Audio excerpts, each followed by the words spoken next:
আপনি কি করতে চান এটা হিডেন রাখেন।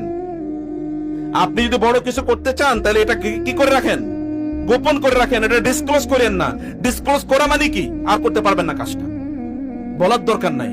অনেক বড় স্বপ্ন, এটা গোপন করে রাখেন।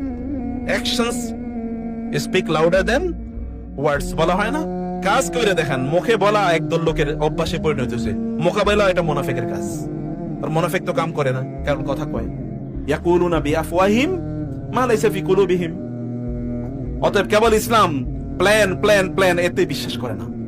কেবল তুমি কি করো, পরিকল্পনা করো, ইসলাম এতে বিশ্বাস করে। ইসলাম বলে করো, কাজ করো, কাজ করো, একটা পারফর্ম পারফর্ম পারফর্ম, কাজ করো, কাজ করো, কাজ করো।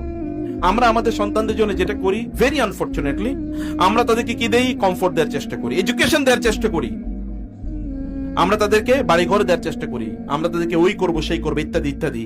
অনেকে তো ইমোশনাল হয়ে একেবারে চোখের পানি ফেলে দেয়। আমার ছোটবেলায় আমি কত কষ্ট করছি, আমার পোলা পায়েন যেন কষ্ট না করে। আছে কিনা এরকম? এরপরে দেখবেন এই কামই করে, আমার ছেলে মেয়ে যেন কষ্ট না করে, এই কারণে আমি কষ্ট করতে দিই না। আপনি কষ্ট করছেন দেখে আপনি বড় হয়েছেন, আপনার পোলাপান কষ্ট করবেন, অতএব এগুলো কি শয়তানের খাবারে পরিণত হবে। কারণ strong times make weak people. আপনি যখন খুব অর্থবৃত্তের মধ্যে থাকেন তখন আপনার সন্তানরা দুর্বল হয়ে যাবে। এটাই পৃথিবীব্যাপী কি, এটাই নিয়ম, এটাই আল্লাহ সুবহানাহু ওয়া তাআলার সুন্নাহ।